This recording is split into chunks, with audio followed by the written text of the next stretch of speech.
Construire sa maison en bois, une idée très ancienne qui redevient tendance, longtemps négligée au profit du tout béton. Le bois semble connaître un regain d'intérêt. Pourquoi? Réponse avec ce dossier préparé par Laurent Baumel et Enrique Garibaldi. Ces enfants qui empruntent un escalier en bois sont peut-être des précurseurs. Il y a 2 ans, la mairie de Bourg-les-Valences dans la Drôme doit construire une nouvelle école. Son choix se tourne alors vers l'ossature bois. Une première, pas de béton dans ce bâtiment, sauf pour la cage d'ascenseur et les fondations. C'est une coopérative d'artisans du Languedoc-Roussillon qui remporte l'appel d'offres. 35 modules en bois préfabriqués, estampillés, HQE, haute qualité environnementale, accueillent aujourd'hui près de 200 élèves. Après 2 rentrées scolaires, le bilan est sans équivoque. On n'a rien de comparable avec les anciens bâtiments. On n'a pas de souci de froid en hiver et on n'a pas de souci de chaud en été.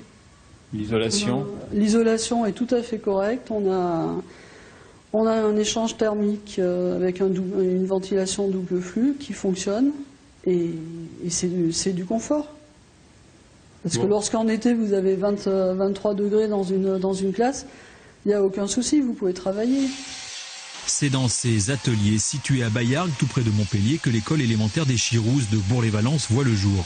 Dans les locaux de cette coopérative d'artisans, plusieurs corps de métier se succèdent pour préfabriquer les modules. Charpentiers, plaquistes, électriciens, ils sont une bonne dizaine. Les matériaux utilisés, watts de cellulose, bois, répondent à la nouvelle réglementation thermique 2012 imposée par le Grenelle de l'environnement pour un coût identique à la construction traditionnelle, dans ce cas 2 000 € du mètre carré. C'est une autre façon de voir sa propre construction en tant que client. Ça permet de peut-être mieux gérer son budget. On sait qu'un module va revenir à temps, ainsi de suite. Donc, tout ça, c'est déterminé dès le départ. Il y a peu de surprises.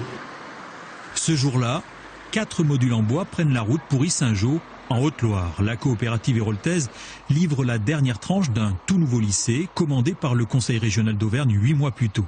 Les salles de classe entièrement équipées et isolées en fibres végétales descendent du ciel avant de venir s'emboîter comme un Lego géant. D'ici 4-5 jours, les élèves pourront rentrer dedans puisque c'est une salle de classe et donc ils pourront faire cours dans ce module.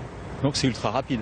Ah oui, le chantier est réduit quasiment à néant en fait. Pas de nuisance sur le chantier, pas de déchets et une rapidité extraordinaire. Ici, à 900 mètres d'altitude, la direction de l'établissement mise déjà sur d'importantes économies d'énergie, mais aussi sur un confort d'utilisation qui est extrêmement grand et on attend de voir l'hiver, mais je pense qu'on ne sera pas déçu, au contraire, par rapport à ce qu'on peut connaître dans l'établissement.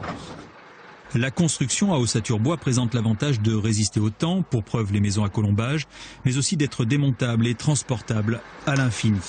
Ce marché prometteur pourrait à terme créer de très nombreux emplois. Une petite fissure dans un pays où le lobby du parpaing et du béton domine encore largement.